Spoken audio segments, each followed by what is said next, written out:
What is up?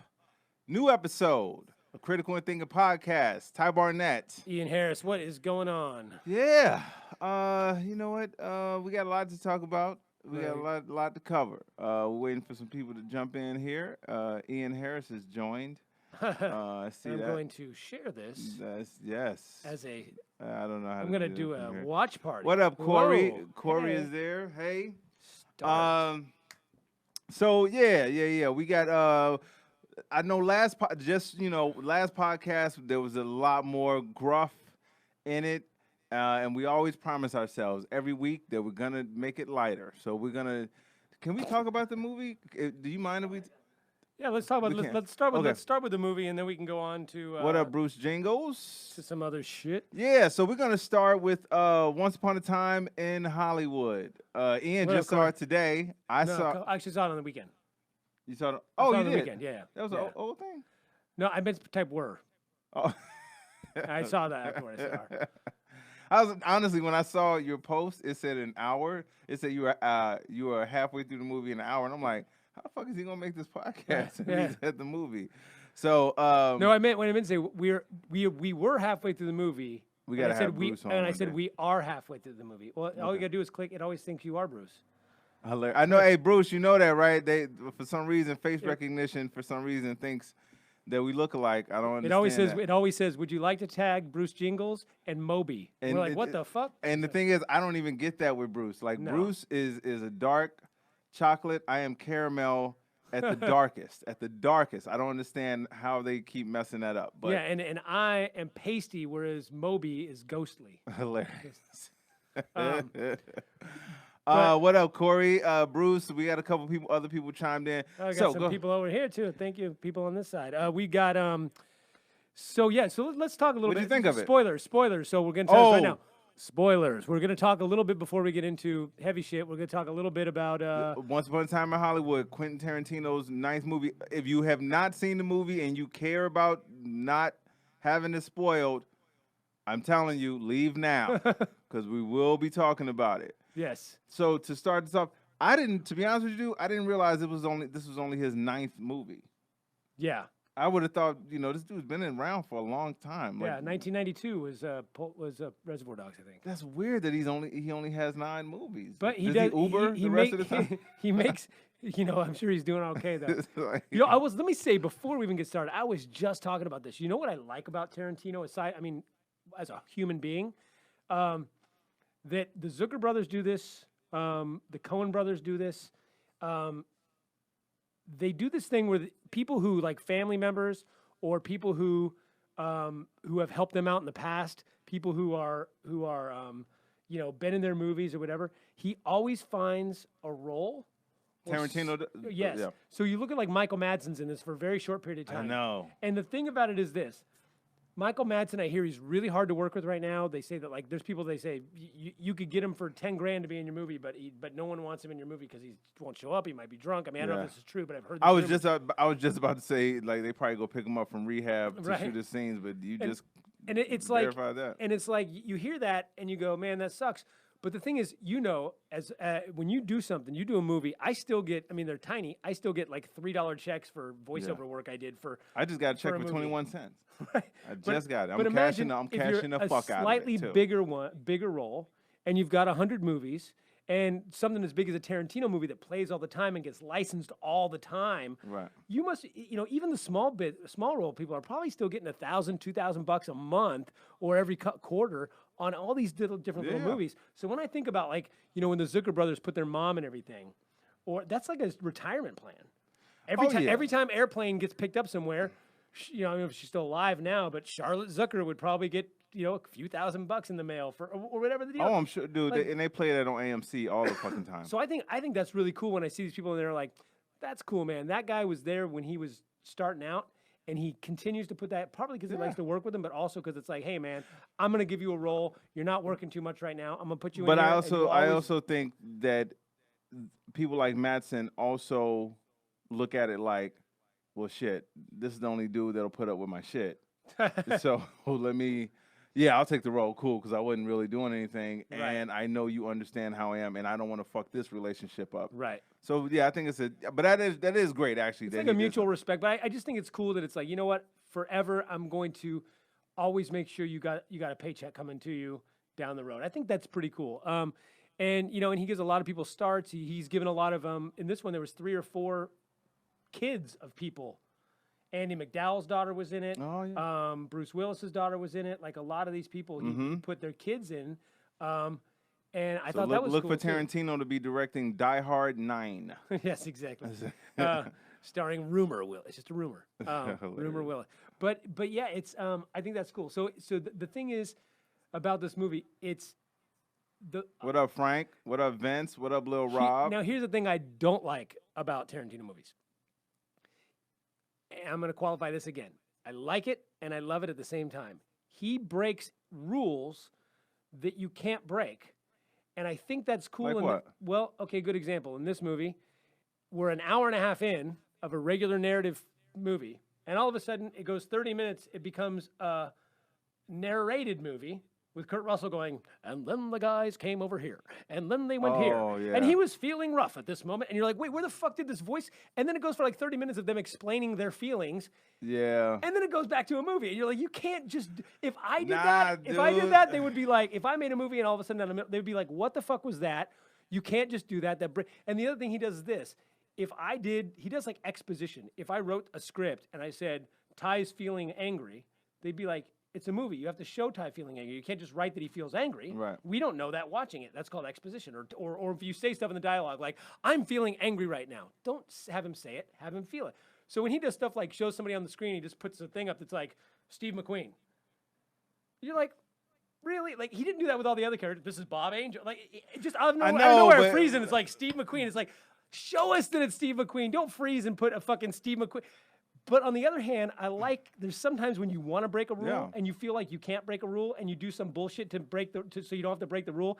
Now I can go, fuck you. Tarantino just put up their name and then narrate it. So that's also why I think it works for him, because you do look at the movie and it does kind of like, oh, okay, now we're in on it too. I mean, even though we know they're supposed to be Steve McQueen, but that's great. You kind of threw that little nugget in for us to be like, hey, it's Steve McQueen.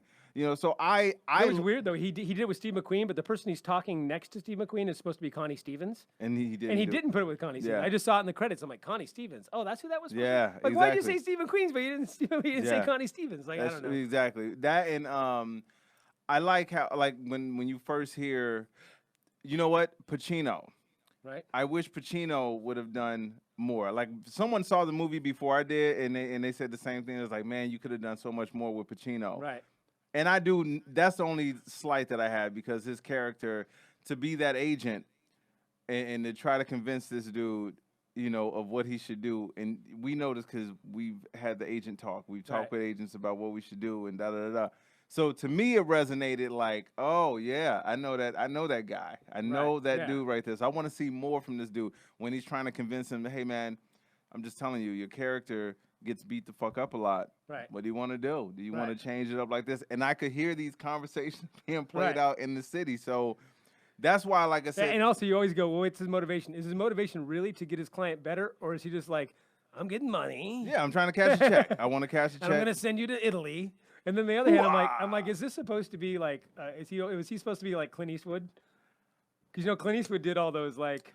Yeah, but you know what they said? I read it somewhere. They said he modeled Brad Pitt's character and Leonardo DiCaprio's character off of fictional combinations of a few different people. Right. But I do remember Clint Eastwood's name coming up in that article. By the way. Because he went and did the spaghetti westerns, right? Yeah. I mean, he was. Dude, my mom loves those things. By the way, my mom loves. I'll call my mom and she's like, "What are you doing?" She's like, "Just watching TV." I'm like, "What are you watching?" Like a western, and I'm like, "What? Really?" Yeah, but because as a kid, I remember them being on in the house. Right. But we always really thought they were just old people movies. It was like, oh, we going outside. Can we go outside and play? I don't want to watch this. That's why she did it, to get you outside. Pretty much. Ooh, Clint Eastwood. Oh, shit. Dude, that and Gunsmoke. Shit like Gunsmoke. Never fucking loved watching it at all, but my mom loves those shows. So, yeah, I will say that this is the one thing.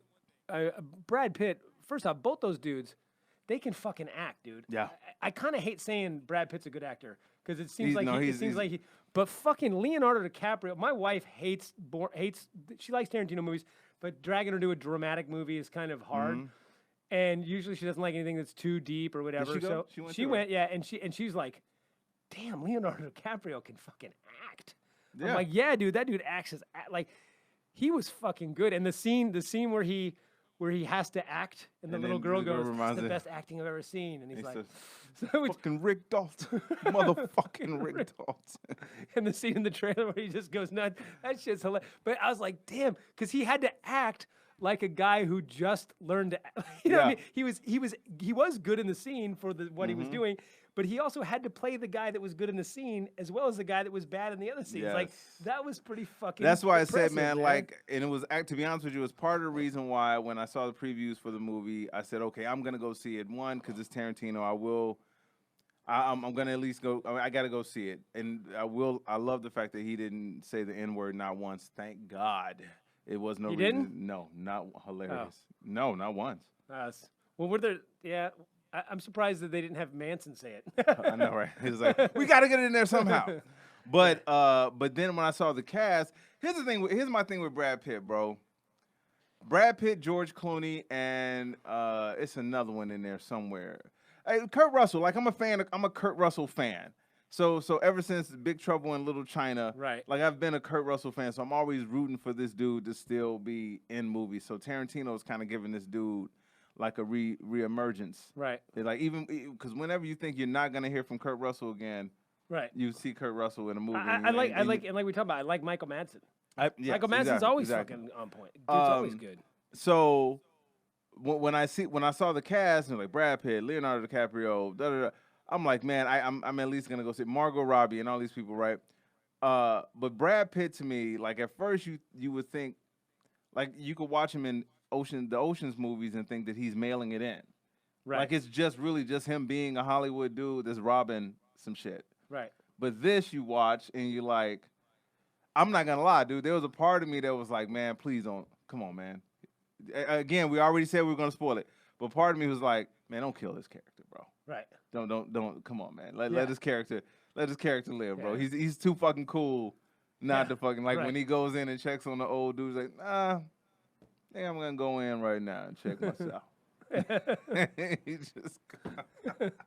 It was a really good movie, man. I'm Yeah, not and the gonna funny, lie. I will say this: it starts slow.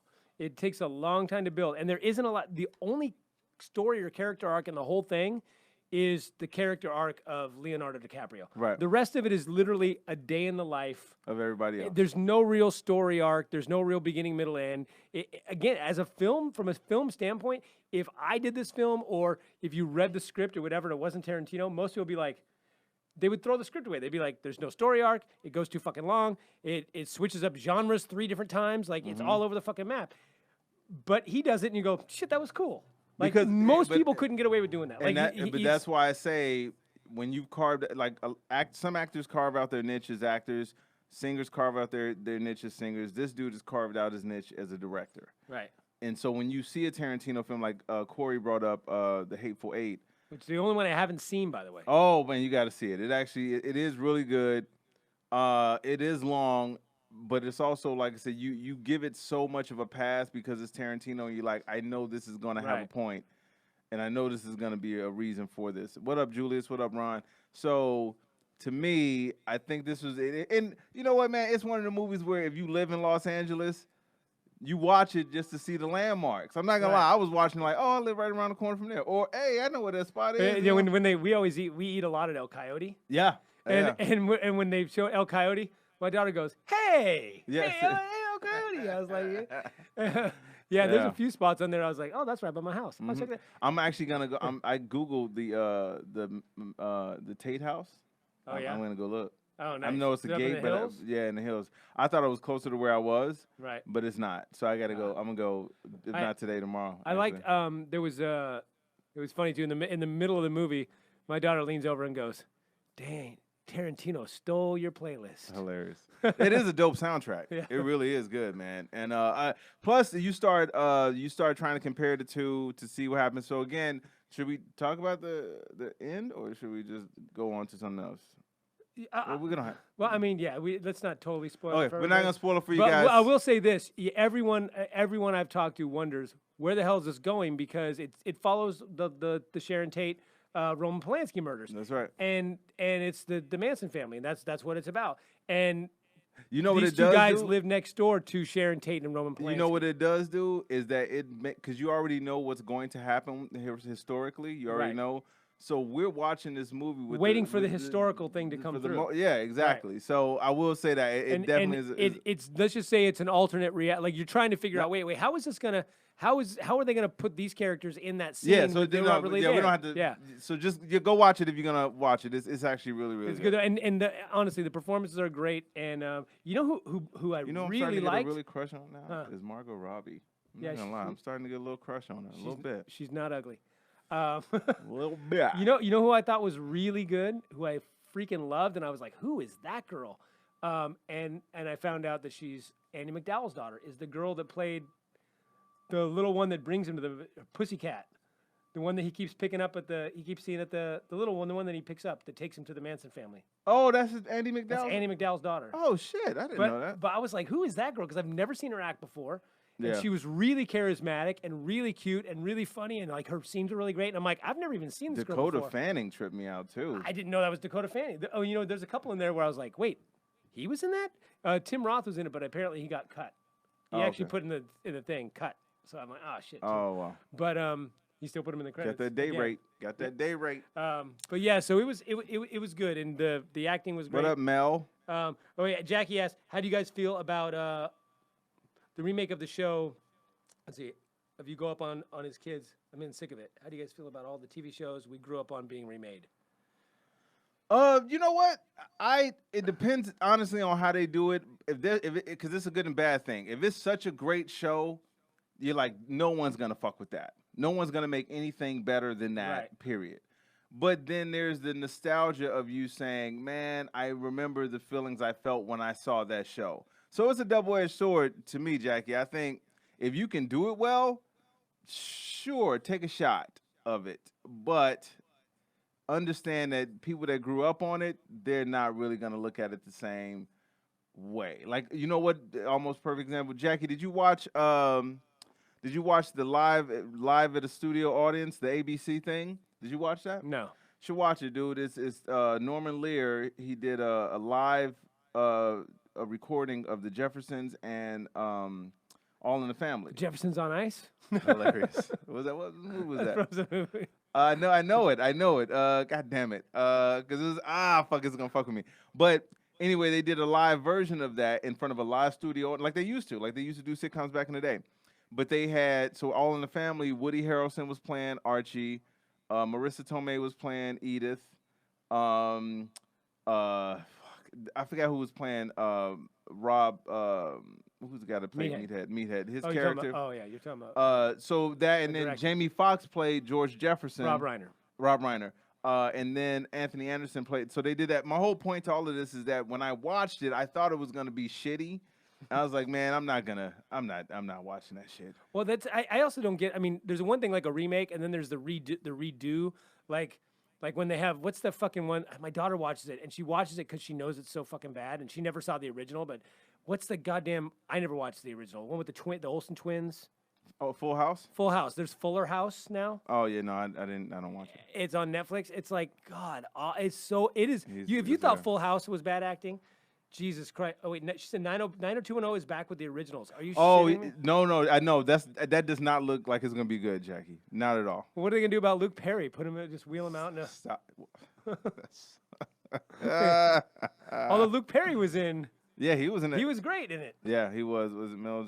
Andy McDowell? I did not know they're bringing back 90210. That is. Yeah, you haven't seen the billboards? It's up there. It's them grown up as adults. That's that's pretty fucking hilarious. It would be great if it was a comedy. It would only have. No one's. Come on, man. No one's. There's. Hey, no one's watching that shit. Like, oh man, I to be honest with you, I was more of a Melrose Place guy than 90210. I'm not gonna lie. I was a big Melrose Place fan for a long time, dude. And yeah, if they ever brought that back, then I would probably look at it. But like, okay, you know what? So here's an example of a show like you couldn't bring back. Like it'd be tough as fuck for you to bring back. Different strokes, because 2 are dead and 2 are in prison. Well, that's okay. So here's another show. Three's Company. Right. I mean, John Ritter's gone, but if you try to bring that back, like what actors could you see playing those roles and bringing to it the energy that those original people brought to it? There is never going to be another John Ritter. They couldn't do a down the road. They could do a remake of that for sure. But also, could they do it nowadays with? They would have to completely change the plot because they couldn't do all the gay jokes. She said 90210 ho. No, that's true. Exactly. They couldn't do that. But Jackie just said Shaft. Did you see Shaft, the remake? No. Let me tell you what they did with Shaft that I think people are pissed off about. The first Shaft, the first remake with Shaft, Sam Jackson pulled it off. I'm not gonna lie. And the second one wasn't shitty, but what they did with the first one was it was more of a serious plot. I remember I just watched this. It came on cable, and I was like, oh, that's right. The first one was more serious. This one, they made like a comedy. Right. And that's why I think people were pissed off about it. It was like, come on, man. The first one was great. Just kind of take that same energy, and you made it so comical. But it's the only thing that pulls it off is that it's Sam Jackson, and you're like, all right. And for me, if you're gonna do that, first off, it was already done. If you're gonna do that, just do a fucking Black Dynamite. Black Dynamite is fucking hilarious, and it spoofs all of those, and it's meant to be funny because those movies were, if you watch them back, those movies they were kind of serious, but it was just so with the 70s with like the collars, like all those old Pam Grier movies where the pimp's always dressed like a king with a crown. I'm King George, and you're like, what the fuck? It's so over the fucking top. It's only funny when you spoof it. Ashton Kutcher, that's another one. A lot of people will say, "Oh, ruined 2.5 Men." Ruined 2.5 Men. I'm not gonna lie. I could totally see how that makes sense because first of all, the plot of this new dude moves in and he just lets the dude stay at the house. It's a stretch. I didn't watch it to begin with, but yeah, it's this over here, Jackie. So at the same time, Corey and Jackie both say on separate threads, Eddie Murphy Dolomite. Yeah. Well, you know what? Here's the thing, and with Mel says Mr. Drummond. Ving Rhames. Mel said Ving Rhames. But no, you know what? Now here's what I will do. I am definitely gonna go see. Oh, that's what we got to talk about. Okay. Eddie Murphy coming back. Oh yeah. In Netflix. That's what we got to talk about next. But I'm interested to see this. So Eddie Murphy they're doing a Dolomite? They're doing a Dolomite movie for Netflix. Is it a Dolomite comedy or is it a Dolomite? Come on, man. You can't have. There's no way in the world. Now, don't get me wrong. Eddie Murphy can act. You know, Dreamgirl showed you that. Dreamgirl showed you that this dude can take a serious role. And I don't know. I didn't see the other one he did. Where Boomerang? Stop. No, but he played the serious role like a guy. It came out in the theaters, limited release. I don't know what happened to it. I can't think of the name of the movie. But if anybody know the name of Jackie will know the name of the serious movie Eddie Murphy did not too long ago. The Nutty Professor. Where's Daddy Jimmy Daycare. Walker? Daddy Daycare. Hey, that was the you know what, one. Mel? Jimmy Walker's asking the same question. Where is he? But I worked with Jimmy Walker not too long ago. I heard he's a dick. He was cool. I had breakfast with him. But he's kind of a dick. But he was cool. I heard he's like a super Republican. Wasn't he? Don't even get me I heard started. he was fucking Ann Coulter. Yeah, which I don't know if that's true or not, but that is I hilarious. put that under the same category as the Kardashian succubus. They all get in there. But a Dolomite. Could you imagine? Just everyone stop for a second. Ann Coulter and Jimmy. And I know. Jimmy Dynamite JJ Walker. Like, dude, could you imagine? This pussy is dynamite. And she's like, send it back. Hilarious. I couldn't resist that. Sorry. Okay. Let's see what Mr. Church. Mr. Church. That's what it was. I don't know if you saw Mr. Church, Jackie. I actually thought it looked good, but that's what I thought too. I never watched it. I just saw the preview. Okay. It looked all right. So my point to that is that Eddie can do serious roles, but there's no way he's doing Dolomite and not putting some comedic spin on it. Because Dolomite was a character. It's not like Dolomite was a Shakespearean dude. You know what I'm saying? Right. You know, so there's got to be some character to it, some comedy to it. Oh, she has not seen it. I've been wondering what it was like. Okay, so all right, so let's talk about this Eddie Murphy thing. All right. Ann Coulter and Jimmy Walker would Baby give Uncle birth to Ruckus. That's right. I didn't tell you something. I used to do a really good Uncle Ruckus. All right, so let me ask you this. Oh, no, did you know this? Did you know? I heard that Eddie Murphy's doing a Netflix special. Yeah, 70 mil. 70 mil they giving him for it. That's not gonna bring that to the fucking. They're not gonna get $70 million worth of fucking Netflix subscriptions. Dude, they're just fucking printing my. Here we go. Here we go. Ian Harris, do you think Eddie Murphy deserves 70 million for a Netflix special? No. Why not? Because Eddie Murphy. Well, okay, let me take. See? Here's the thing. If you're talking about does his comedic talent as a stand-up comedian deserve that, the answer is not in a million fucking years. I would rather see any fucking person. I mean, not anybody. I'd love to see what he does, but he's not. Screech. You're not paying. You didn't pay Chris Rock that. You didn't pay. Although you paid close to that, you paid decent to Dave Chappelle. There's a lot of really. Where's fucking? That's why I asked, because I knew Jackie was gonna react like that. Well, but if you're gonna talk about his celebrity net worth and what he's worth as a commodity, right? Sure, but by that let's pay Quentin Tarantino $70 million to do a stand-up special. But he doesn't do stand-up. Neither does fucking Kevin Smith, but they gave him fucking millions of dollars to do a Showtime. Brendan Schaub, he's been doing comedy 3.5 weeks, and they gave him a Showtime special. Are you fucking kidding me? So the thing is that, yeah, Eddie Murphy's a fucking icon, and he should do it. If he wants to do a special. But that's 2.5 times what anyone's gotten to do a special. And let's be honest, his first one, his album that wasn't even the comedian, Eddie Murphy comedian, good. It was funny. It was the thing that got me started doing comedy. Jackie's about to reach through the fucking phone. What? Are you serious? You don't think the first one was good? Delirious was great because it was all his characters. Raw was hack as fuck. Raw was not that good. Oh shit, Jackie's here. No, just kidding. Raw had some good moments. When he did like he did the Richard Pryor impression, which kind of all of Raw was a Richard Pryor impression. But he did the Richard Pryor impression. He did the Bill Cosby impression. That shit was, when he does characters, he's great. But when he's like, the half of Raw was fucking. Yeah, he's just gorgeous. Men be cheating. You're blah blah blah. And it's like okay. I mean, it was just like it's. Your man too. Yes, your man too. It's like all that shit that he did was like, It was really It wasn't that great. So so he's done 3-hour specials. 2 were good, really solid. Obviously, somewhat iconic. Delirious was iconic.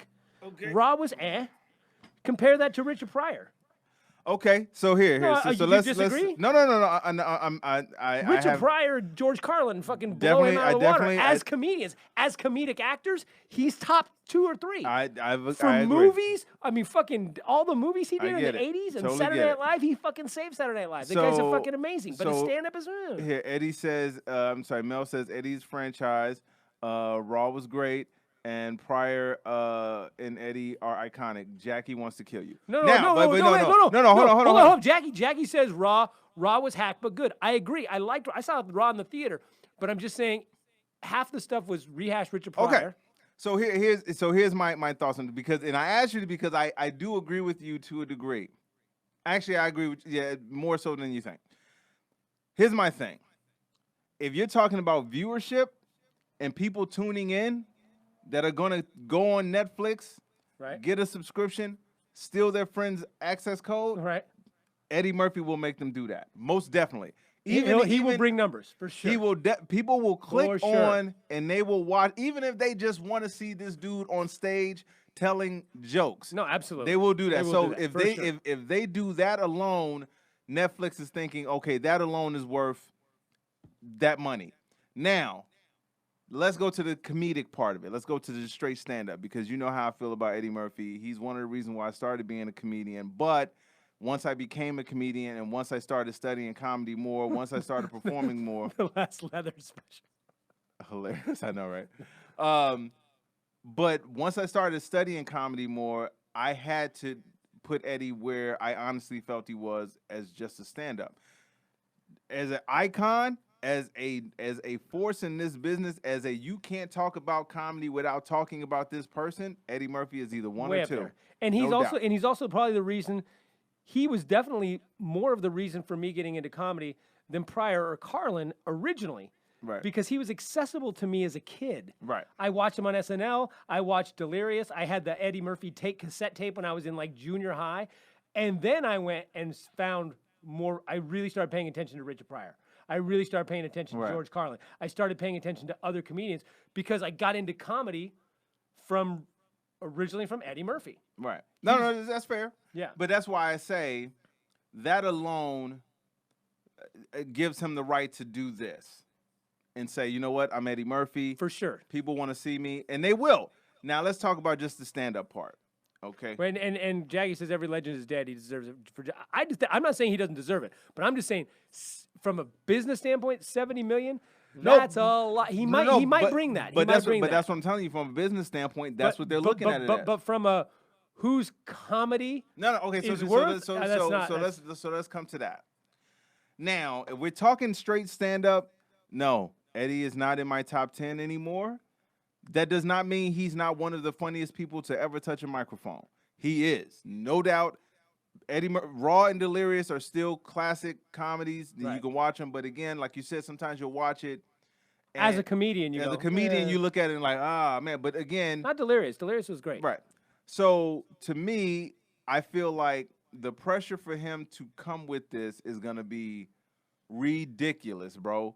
Ridiculous. I'm talking about, but now this is Eddie. If you're watching, he's trying to get a writing job. Which brings me to the next point. This brings me to the next point. So now, because I asked Jackie this a couple days ago.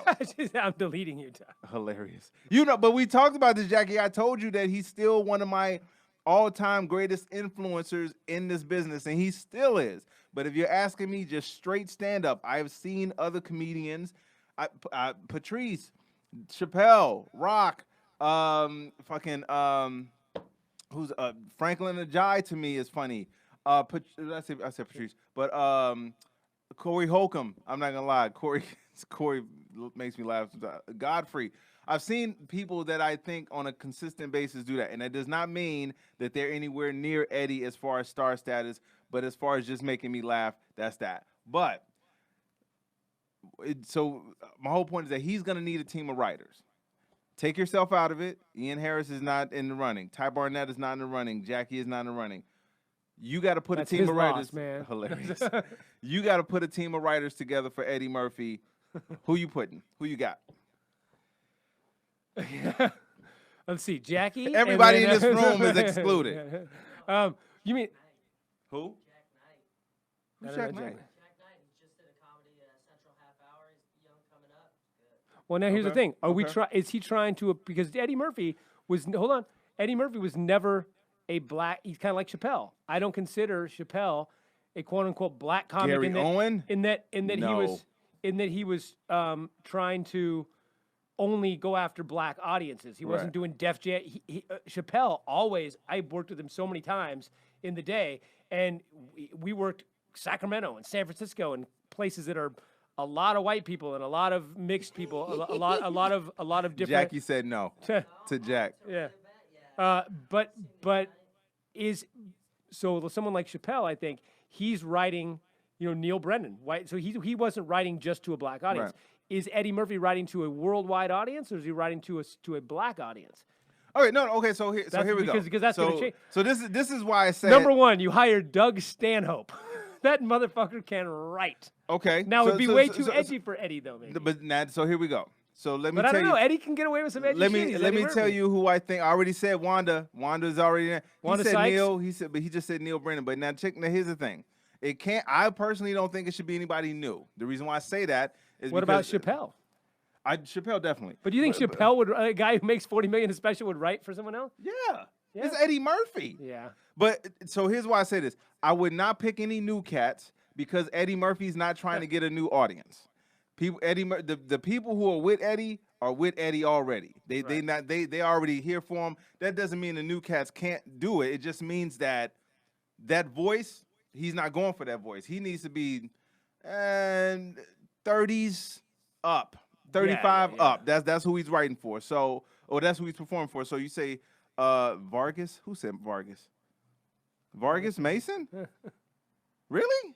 No disrespect to Vargas, but I didn't even know Vargas was a writer like that. But I have, in all due respect, Oh, I haven't seen Vargas in a can I- long time. So no disrespect. And Vargas is cool. I have not seen him in a long time. So maybe you know something I don't, Mel. Can I tell you? Can I tell you who is one of these guys that's super prolific, and been around forever, and his comedy is one of those things where it drives me nuts because one joke will be the shittiest, dumbest, fucking hackish joke I've ever seen in my life, and the next joke will be like, God damn, that was brilliant, and that's fucking oh great, now I'm drawing a fucking blank. What's his name?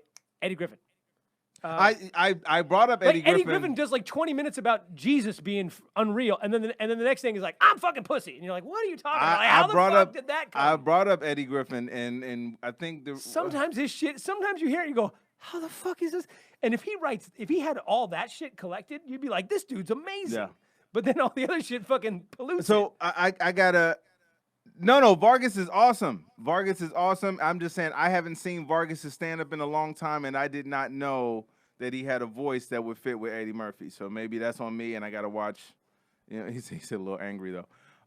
He shouldn't be. Shit, all them fucking voiceover gigs this motherfucker's doing. They did the extension. Hilarious. Oh yeah, it's funny. Did you see that joke? No. I'll tell you the joke in a second. I thought it was a good joke, and we can talk about that in a second. But so who do we say? Not Angela Johnson. No, fuck no. So Eddie be like, say in Kathy the Lewis? nails. No. So Kathy actually, I remember Kathy stand up. She could probably be in the room because Kathy has that old voice too, and she has a I don't give a fuck attitude. So that's true. Who's isn't that Cheryl Underwood? But does she write still? She's like a writer, isn't she? Does she write for a TV show now? I think she's like an actual comedy writer. Now, Oh, might be. Okay, so wait a minute. So who do we say? Wanda Sykes for sure. Chappelle. The reason here's why I've been hesitant to say Chris Rock is because I know Wanda used to write for Chris. Right. So I'm kind of like you would kind of have that. No, and I mean Seinfeld. Would you say Seinfeld? Seinfeld's such a different style. Right. I think Neil Brennan could work because he wrote so much with Chappelle. Yeah. And I think you need to bring in diverse the other direction. That's kind of fun. You need to bring in a diverse right. group. Like I said, I would love to see somebody super edgy like a Stanhope, or if he was still around, Sean Rouse. Oh, I remember Sean. Yeah. You know, Rest somebody in who peace. Attell. Somebody who's just Attell's so unique though to what he does. But Like, I know, and that's what I'm saying. Attell would be Eddie. Eddie still is a smooth dude. Yeah, no, Attell's too Attell. Yeah. Da-da-da. Mario Joyner. Oh, Mario Joyner. Mario Joyner would be a great one. Joyner, and bro. if you want Chris Rock, Mario Joyner basically The same thing. That's what I say. Mario and Joyner. he wrote for Chris. He was on the Mario Joyner for sure could be. Now we had a debate about the weigh-ins. We brought the weigh-ins in this. It's only two options. We're not going to the whole family. Sean, I'm just kidding. But You mean SW1? Damon or Keenan. You can only pick one. Damon definitely is better for stand-up. Keenan is the smarter, better writer of the two. Okay. Like when you watch, But you only get picked one. I'm just saying, like if you're watching sketches and things like that, Keenan is obviously a superior intellect in the writing cleverness. But when you watch just being funny on stage and stuff that works for that, Damon. it's Damon. But also Damon but Eddie can do that. Damon writes to Damon. Right. Like all those characters, like he does, like. And that's why I think that's why I say Keenan, Yeah. because Keenan, first of all, Keenan used to work with Robert Townsend and all these guys, so he knows how to. Robert Townsend was fucking hilarious to me. He was until he became a dick. But besides, the thing with Keenan is that Keenan can see what you're doing, right, and he can help you play to your strength. Here's somebody that no one's ever gonna think of because he's not a stand-up comic, but he's a fucking great writer and he's really political and he's of that generation. Rusty Cundiff. Yeah, but I ain't seen Rusty do anything besides CB4. I mean, not CB4, but Fear of a Black Hat. Oh no, he's done a ton of stuff, and he used to be on that Michael Moore show. One of the funniest sketches you'll ever fucking see in your life. He was on that Michael Moore show. Michael Moore had two different shows where he just went after shit politically, and on the Michael Moore show, he did this thing where the Mississippi or Missouri hadn't ratified the Emancipation Proclamation yet. Mm-hmm. It was the 90s and they still hadn't fucking signed it into law. Okay. So it was still legal to own slaves. Mm-hmm. So Rusty Cundiff went down and bought slaves. They did an ad in the paper, and he did and he had 6 white dudes on a chain, Hilarious. and he was walking around Mississippi with 6 white dudes on a chain, and it was this whole little documentary piece. All right, I gotta watch it. Oh my God! He shuts the trunk on it. He gets all the slaves out of the trunk, and he shuts his trunk, and the trunk bumper sticker says, "How's my slave driving?" It's the funniest. funny. And he's funny. golfing, and the slaves are picking up his thing, and the senator's a black man. He's reading a book called "The South Was Right," and they're laughing, and he's like, "Man, he's trying on some pants, like." I gained some weight since I got all these slaves. It's hilarious. And he tries to take him down to the cops, and and the cop was like trying to be in on it, but you could tell it was a white cop that was upset. And he's like, "So tomorrow they're signing it. Do I have to let these guys go?" And he's like, "Oh yeah, yes you do." He's like, "I'm kind of like him though. What would happen if I actually kept my slaves after tomorrow?" And the white guy was, "Oh, well, I guess we're gonna have to arrest you." And you could tell he was trying to play along, but in reality he was like, "I don't like this." Oh, God, sure. God damn, it was funny, dude. And then he lets them all go at the end and gives them names. I gotta. It's so fucking funny. I gotta. Okay, send me. I if forgot you what find the the link, the show is called the Big Something, but it was I can find it on YouTube, no bro. Rusty Cundiff. I mean, he hasn't probably done a lot, but he made a movie. He's made a few movies. He's a good director. That guy though was a great writer. No, Great he social was. commentary. Paul Reiser, yes, Paul Reiser is actually. Jackie says Tom Papa, Jim Gaffigan would be good. Paul Reiser. Those are actually really good. 3 good ones. Now here's who I didn't think, and I should have thought it up the other day. Paul Mooney. Yeah, Paul Mooney. Paul Mooney for sure. Mooney could do it. Paul Mooney has that voice that he's older than Eddie, so he knows kind of like this, and he still kind of stays in the. Yeah, he would be so hard to work with. Now, do you think? But let me ask you this: do you think? I don't know. I'm not sure about Jim Gaffigan though, because I don't know that he's gonna be like, what's going on? That guy's talking Well, about he would give him. You know what he would give him? He would give him the Hot Pockets jokes. Well, that's true too. But he would give him the voice, like you said. Seinfeld sometimes is a specific.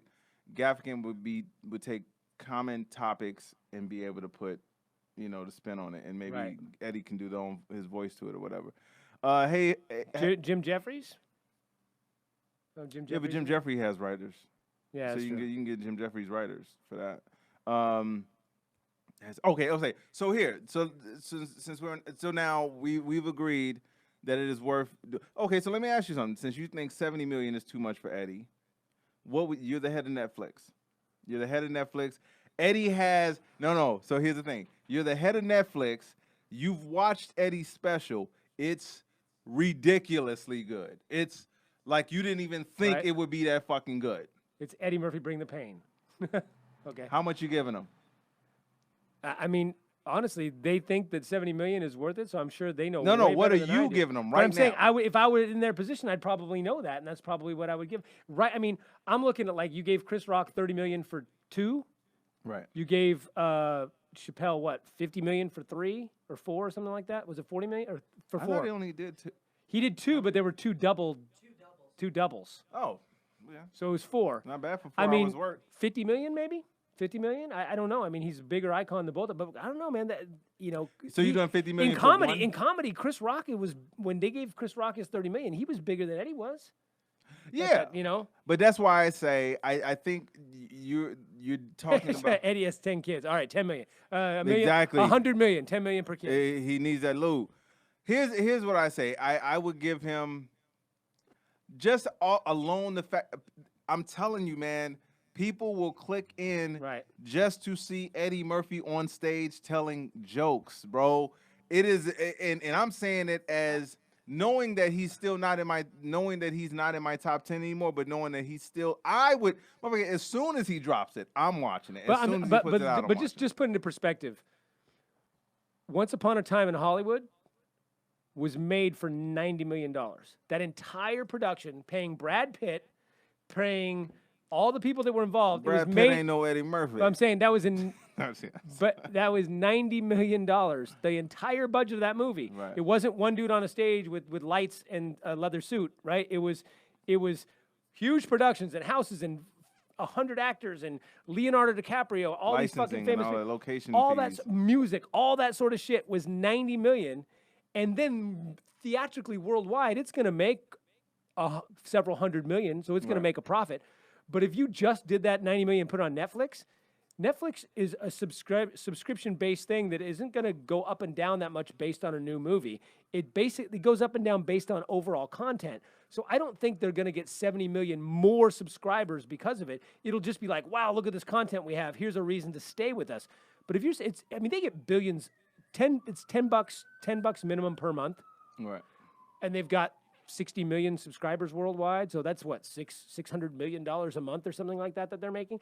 They're making billions of dollars a year. Yeah, so off they can give them subscription. 70 mil. They can. I'm just saying that it really doesn't translate to. If you put it in the theaters, it would make that money back for sure. Yeah. But it's not going to make he's not that gonna money do for that. Netflix. So now let me ask you. Well, I want to ask you about this comedian's comment who made the joke. I don't Jackie know. said if only adults watch Netflix, they could recoup the money. Pretty much. Yeah, it's pretty. It really is it. I mean, adults will watch it. Adults will not. There's no way in the world if Eddie Murphy drops a special, no one's checking it out. That's not happening. Right. So there's the chick who did a joke, and I can't remember her name. Do you remember the girl's name who did the joke about the rapper Triple Extension? Yeah. But okay, Extension. yeah. So she did. That is a horrible fucking. Yeah, it's a horrible name. What is that? But What's so here's Triple it- so- Extension. That is his name. That's his See, I've name. never heard him, so I didn't know what the fuck that it's, was. It's fine. You're not missing anything. But Wait. he's a rapper who was killed, and I'm not saying this because Oh it's- no, yeah. I I'm know not you're saying it talking about. I know because you're I'm not saying it because his life doesn't matter. I'm No, just no, I know saying you're that talking, The dude So was anyway, killed. the dude got killed. Yeah. He got shot. No. And he used to always post these videos. Hilarious. And he used to always post these videos with him flashing money and all of this stuff, and Right. just putting it out there on social media that he got all of this money. And so one day, he was killed. He was robbed. They robbed him, took the money. He was on his way to buy a car, and then they killed him. So anyway, so that's the story. Here's the joke that the comedian did. She said, I'm trying to see. And at first I thought, because it was like the Comedy Central pulled the joke, and it was this big hype, like censorship. So I'm thinking, oh, maybe she said something racist. I'm like, oh, fuck, I got to see what she said. The joke is, she says, yeah, and I'm paraphrasing the joke. She's like, yeah, you guys, are you guys still mourning that rapper, Triple Extension? And she messes around with the name and Right. all that. And she's like, yeah, apparently, he was killed on his way to buy a car. He used to, flash all his money. He was on his way to go buy a car, and he got killed because he had $50,000 cash on him, and they robbed him and killed him. And she said, as sad as that is, wouldn't that be a really great Venmo commercial? It's a funny bit. That's a funny fucking bit, bro. I watched it wanting to not like it. Right. I'm like, that's a great fucking joke. I mean, Right. I laughed. I was okay. Because I always tell people this, man. If you're a comedian and you're a fan of comedy, it's very hard for you not to laugh at something, even if you don't necessarily like the person that puts it out. Right. And I'm not saying it about this girl. I don't know anything about her. But the fact that she wrote that joke and the fact that you think about the absurdity of it, and you're like, yeah. But the problem isn't civilians getting mad at the joke. The Right. problem was comedians Really? were trying to rip her. And I'm like, how are you? For what? Because they thought it was too soon or too offensive. I'm like, how? It's not even offensive. No, not at That's all. fu- That's what tripped me out. I was bugging that so many comedians That- were trying to come at this chick, and I'm like, for what? It's a joke. It's a very well written joke. So Yeah, it doesn't even make any sense. I don't even know what's offensive about it. I'm trying to like figure out what's offensive about it. that's He right, died. Casamigos. But no, I don't. So I don't see. You didn't see a problem with that, right? No. There's not an issue with that joke. But so I think what made me mad about it was that it was comedians that were coming after. I'm like, yeah, if you want to let civilians talk shit about it, go ahead. Right. That's their job to critique that shit. But if you're in the business, what the problem is? One of my I think I've repeated this a few times. She's not always my favorite comedian, but when she's on it. Janine Garofalo. One time I was watching her on it's a couple years ago when who's the Family Guy? What's his name? Seth MacFarlane. Seth MacFarlane. Seth MacFarlane hosted the Oscars, and he sang a song called "I See Your Boobs" or something like that, and it was really dumb. It was like he was like, "And there's so and so, I've seen your boobs," and his whole song was about how girls that take their tops off in movies, and it's like all the actresses. There's Scarlett Johansson, I've seen your boobs, and he sings some song, and people were like, this is bullshit. I can't believe that he did this. It was so degrading to the women. And what if your kids are watching the Oscars and all he's doing is singing about boobs? And people were there. And so on Bill Maher's show, they were talking about whether or not it was offensive and whether or not Seth MacFarlane should be in trouble for singing "I Sing Your Boobs" and "I See Your Boobs," and did he upset the women, and was he all this sort of stuff? And they were going through the whole panel, and then and Janine Garofalo goes, "Well, personally, I mean, I wouldn't let my kids watch it." And he goes, "Really? Why is that?" She goes, "No, not that it's offensive, just that it's horrible comedy writing."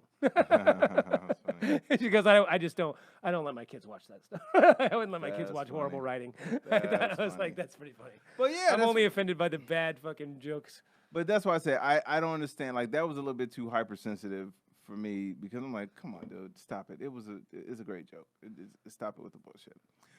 Okay, so where we at in the show? Because I need to know. We got about 15 minutes, maybe. Yeah. Okay. What do you know want what? to do? Let's since we didn't get there, let's take a turn. Let's take a little bit of a turn. We've been talking about some fun stuff. Let's talk about some stuff we got to fucking talk about. It's fun to me. So the debates were last night. There's another set of debates tonight. Did you get to watch them? I didn't get to watch them all. I watched the highlights because I got to it late, and I watched all the wrap-ups. I'm liking Warren more, man. So if you watch the debates, like CNN afterward did a great wrap. MSNBC afterward did a great wrap-up. I think C-SPAN did a wrap-up. Fox act like nothing was happening. Fox News, they were doing the whatever happened to Barney the dinosaur. Yeah. It was like nothing to see here. But everyone was saying that Elizabeth Warren just fucking smashed it again. But I did see this weird thing. Wait, hold on before you do that, real quick. To your point of what you just said, I know you just made a joke about it, but when I was in Vegas, there was a guy working at the club, and he's a Trump supporter, and he's trying to go off on everything, all the talking points. AOC is horrible, blah, blah, blah, everything that Fox will tell you. Right. And so I brought up the fact that Mitch McConnell, and we'll talk about this in a second, because I want you to lead into it, but I brought up the Mitch McConnell thing, right? And the dude said, "I don't know about that." And I'm like, "Wait, so you don't know that the head of the GOP, after Mueller's testimony, is blocking any further protections for further voter for any interference? You don't know that at all?" He said, "No, I didn't read anything about it." It's scary, bro. These motherfuckers don't. They're not seeing it. But go ahead. Not seeing what? Hilarious. Go ahead. Go ahead. They're not seeing it. Yeah. So anyway, there was a whole talk. Everyone said Elizabeth Warren killed it and all, blah, blah, blah. But here's the thing that I saw that was kind of interesting. And I'm not saying to play to the polls. I'm saying you need to change the polls. There were two things that came up to me. One was a guy on one of the networks he showed a thing about, it was 3 topics that the super progressives talked about. One I agree with, or 1 or 2 I agree with, 1 or 2 I didn't agree with. I can't remember which ones they were, but I only remember 2 off the top of my head. And he was showing the support among Democrats, and then he'd swipe among the support among all Americans. Right. Showing that, yes, we're seeing, wow, Elizabeth Warren and Bernie Sanders killed it. Everyone wants this. Everyone was cheering. He's like, this is a Democratic debate. When you talk about that debate on the national scale, it's underwater. So one of the ones, which I'm not for, it's not open borders, but they're saying she's taught, and I love Elizabeth Warren. She's who I'm voting for. And, I can't agree with her on 100% of things. But there's a thing about... Did you hear that? Did you hear what he just said? He said he's still going to vote for her, even though he doesn't agree with everything that she says, but he still feels like she's the best candidate. So far, she's the best for me. See, that's how adults do it. But anyway, she is for decriminalizing anyone who comes across the border, something basic. Right. And that's like 50%, 53% or something like that of Democrats agreed. It was right around 50-50. But when you look at that nationally, it was like 27 to 63% said no. So that's a bad point, because what they mean is anyone who's over the border, they just decriminalize it. It's not illegal to come over the border. You can just come over whenever you want. That's kind of like open borders. I don't think that's a smart thing. And so that's one of the policies you don't agree with. Right. And that was one of the things that was, I have to look at it more, but my point is that is that going to be a sticking point? Because Yes. because the border is a big fucking deal right now, and Here's what everyone's they're gonna talking do. about it. Here's what And they're they're just gonna going to do. go, she wants open borders, she wants open borders. That's she all wants they're open gonna do. border. That's Right. all they're gonna So do. I think she needs to say, hey, we need to take a look at better ways to get them through the process legally, and that's and that is the real answer. The real answer is we don't just shut them out. We don't just fucking take their kids. We don't just put them in cages. But when they come over, we fucking hire more people to process it Yes. properly, Which, by the way, and creates vet jobs. them. Yes, and vet them and get them through the system better. Okay, and then we can figure out what works based on the numbers of getting people in and whatnot. The other one that was on there is they kept saying free healthcare for illegals, free healthcare for illegals. And a lot of the progressives are like, yes, they're going to get free healthcare. And people are like, no, why do they get free healthcare? But what they're doing is they're not explaining this stuff. Okay, first off, it is not free. Please listen to me. It is not free. No one ever says, oh, what about free military? Oh, what about free infrastructure? No. Our taxes go to a pool, and then we decide how to divvy those taxes up. 50-some% of it goes to the fucking military, which isn't going to I veterans. just want to be very clear that the people who are making the laws about people's health care get better health care than the people who are complaining about the health care. Right. And much better health care than the idiot Trump supporters who don't want health care. But you could take 7% of that, and Elizabeth Warren says, we're going to charge 2 cents per dollar on the billionaires, and that will cover the health care. So quit calling, and even Elizabeth Warren, he said, quit saying, and that will provide free health care. No, it won't provide free health care. It will provide health care. So I'm going to put in $1,000 a year of my taxes, $10,000 a year of my taxes. The trick is, do I want 8,000 of that to go to buy more whatever bombers and shit that we don't need. Or make sure you have healthy people. Or maybe take 1,000 of that and make sure that everyone is covered. Here's the other thing. Quit with the us versus them mentality. When they say, oh, illegals are going to get it, but I don't have it. Yes, you're right. You don't have it. But it's not the illegals' fault. And the illegals aren't going to get it instead of you, No. you fucking hillbilly. And it's like when we talked about this before. If I go to Paris and I break my arm in Paris, they don't put me in a cage. They don't send me back to America.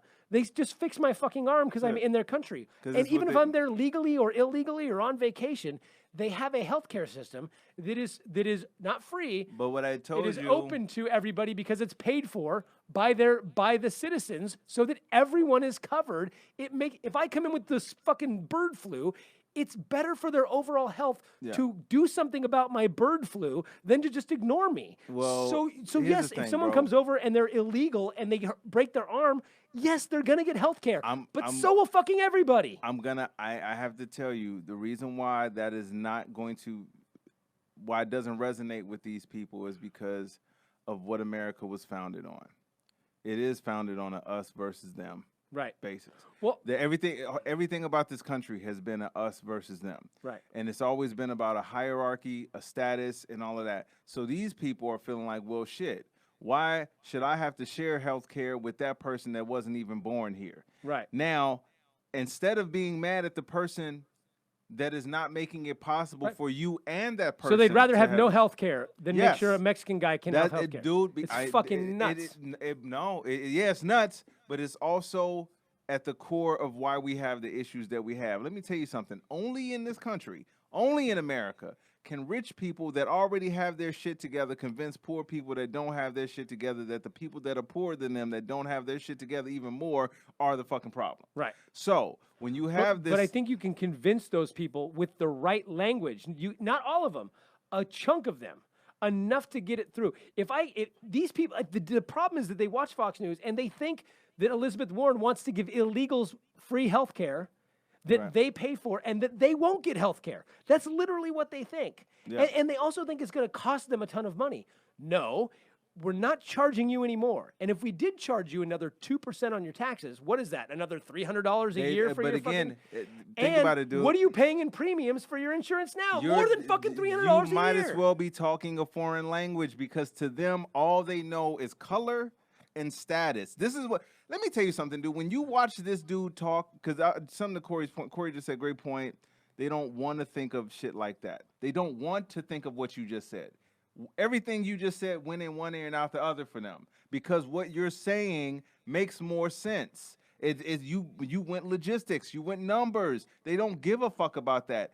All they care about is what you look like and where you are. That's all they give a fuck about. Now I want to say this. So now here's the thing: when you watch this dude talk, and a lot of people we get on him because the dude is stupid and he's an ignorant, racist motherfucker.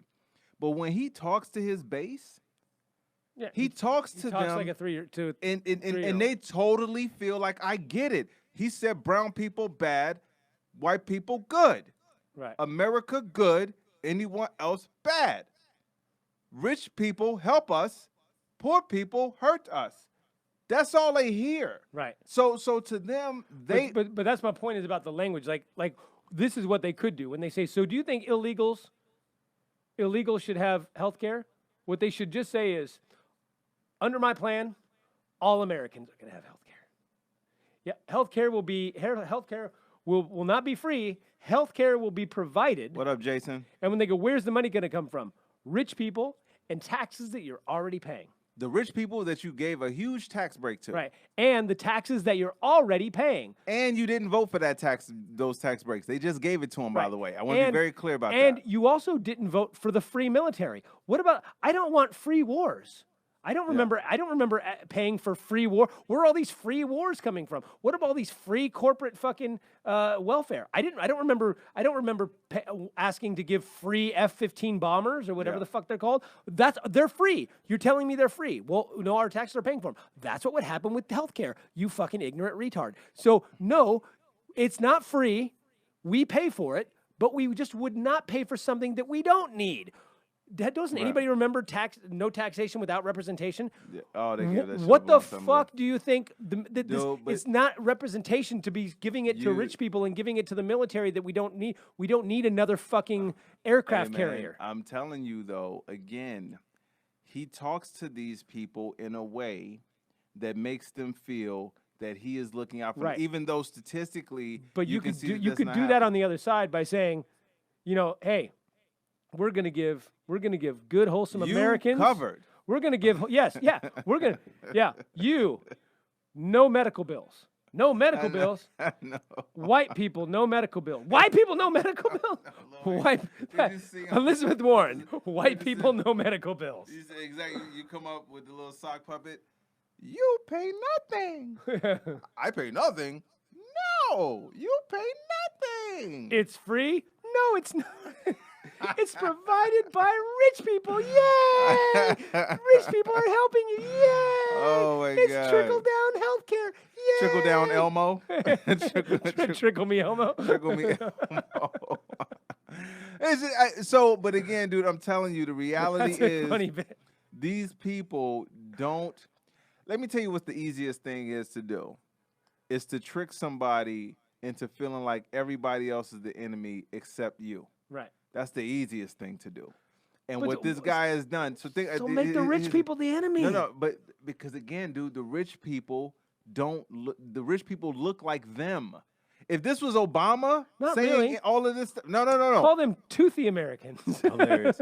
But Look at the teeth but that think guy's about got. this. He's hoarding all the teeth. Think about this, dude. The tax breaks they gave. Most Americans voted against that. They didn't want that, and they still gave it to them anyway. Right. Anyway, they're still coming out of people's Medicare. They don't give a fuck what people say. Most people didn't want the wall.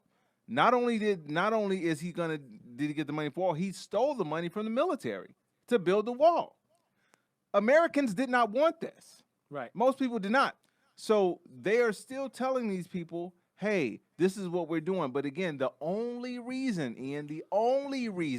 they are able to do this is because they keep telling them that brown people are bad. Brown people coming here are bad. Let me tell you something, dude. There was a meme, there's a cartoon, not a meme, a cartoon of this dude, old white guy, fat dude on one of the motorized scooters. Like a rascal. Yeah, is that what it is? A rascal or a lark. So, but he's riding through a town, and he's like, all these goddamn illegals are ruining the goddamn country. And then in the background, you see a dude working on the lawn. You see a dude working on the roof. You see a dude working on plumbing. You see, they're doing all this stuff to beautify the area, and they're all Mexicans, they're all Hispanics, but it's the guy on a Mac with a MAGA hat, like ruining the goddamn country. This is the core and the essence of what we are. This is why this dude will probably get another term. Because let me tell you something, because I saw your notes and we didn't get it, but we should go into it real quick because people need to know about this. But yeah, we can always, we got debates coming up tonight. We can always do it again later this week. Just so you guys know, for the people that are still here and the people out there that are watching and listening, right now, after Mueller gave his testimony, saying, now let me just be very clear again. Here's what's not a partisan issue. Here's what's not a them versus us. Here's a fact. It has been concluded that Russia interfered in the election. And they still are. Yes. By all accounts. Yes. It has been concluded that they did all so. All 50 states. Yeah, all 50 states. It's been concluded that they did it for one person, the dude that's in office now. Well, let's also state, though, and to bring down our government. Yes. They don't just want to help Donald Trump. They want to help Donald Trump because they know he's a fucking moron, and they know he'll do his bidding, and they know he'll bring down our democracy. Exactly. That's why they want to. But so, that's what they ultimately want. So this is all fact. So even if you are a Trumpster and you do care about America, you love America so much, you be humping the fucking flag, you love it so much. Just like Trump. Yeah, you know, flag. If you are that person that loves this country so much, tell me why is it you're not upset that Mitch McConnell is personally by himself blocking the bills that, by the way, Republicans and Democrats both agreed should happen to avoid any further cyber attacks. Right. Tell me why, as an American, you're not pissed at I that. actually put there's on my page. If everyone here should be a friend of mine on Facebook, I just posted on there today. What is today? Wednesday the 31st. I posted it. Let me see if there's a Shep Smith who's actually a Fox guy. There's a video of Shep Smith talking about that and the things that are on there because Mitch McConnell comes out and says, I don't want these. They're trying to do this. They're trying to do that. Blah blah blah. Whatever. It's all partisan, and he's like, how is it partisan to want paper ballots? There's nothing partisan about wanting paper ballots. There's nothing partisan about any of this shit. But he's like, I'm not going to pass because it's just a way to slide in partisan legislation. There's nothing partisan in it. And here's the thing. If there was something partisan in it, like one thing, you know what you could do? You could ask you could rewrite the bill without that one thing in it and get the things that are good in there. It's not that fucking hard. They've done it before. They did it with Obamacare. Mm-hmm. They sure as fucked over Obamacare, and they didn't put in the original Affordable Care Act that we know. I guess my problem is Corey said two things. He said it's not about what they get; it's they're worried about who gets what. That's exactly it. The other thing he says is, why are they so cool with Russia? Like we weren't at war. Exactly, we're at war with these people. But this is what I'm saying. You can trick people to give up their freedoms and their democracies if you make them feel like everyone else is the enemy. It is, dude. I got to be honest with you, bro. I did not think it was going to be this easy. I got to be honest with you. I didn't think it was going to be this easy to trick these goofy motherfuckers into doing this. Right. But the number one reason why it is this easy is because at the core of America, and I keep saying it until the day I die, is that it was founded off of greed, deception, theft, slavery, and status. All those things. And these people are willing to give up all of that shit, even if it takes the help of another fucking country, just so they can still say that they're on top, even though they're still living in a trailer park. They're still getting their Medicare taken away from them. They still might not have Social Security when they get older, and they still may not have a democracy. Yep. So I know they don't care. They don't care. They don't. And I hate to say it, bro, because we'll talk. We got to go. We kept it live for 45 minutes. Yes. Yay! But new it's record. hard. But anyway, hey, we'll pick it up. Maybe we'll do another one this week. Talk about it after the watch the debates tonight if this goes out. If not, see if you can find a replay of it if this goes out afterward. I'm not sure when this will air on iTunes and whatnot, but if you're watching us live on Facebook, watch the debates tonight. And then make a comment. Go to my video. Go to my page and watch the Shep Smith video about Mitch McConnell. It's pretty. I really just insane. I don't understand why, like, they're doing it in plain sight now, bro. Yeah. He's coming out telling you, I am not going to protect America's elections, and I am personally not going to protect because he is it. completely funded and compromised by Russia, and we know this. We know this. We've seen it, it's not even news anymore. It's old. We know that Mitch McConnell's completely complicit. That's why they're calling him Moscow Mitch. And don't let up. He's fucking Moscow Mitch. Yeah. All right, we got to go. Find him, comedian Ty Barnett. ComedianTyBarnett.com has links to all the stuff and all of that. IanHarrisComedian.com. And please be sure to like us, rate us, review us on iTunes, Stitcher, Google Play. You can go to our patreon.com/critical and thinking. Please share it. Please tell people about it. Please help us build this and give us some suggestions of stuff you want us to talk about, guests you want us to have on. We like to have guests on. We haven't done that in a little while. So, yeah, please do that. And that's it. We'll Critical and Thinking Podcast, Ty Barnett. Ian Harris, see you. Cheers.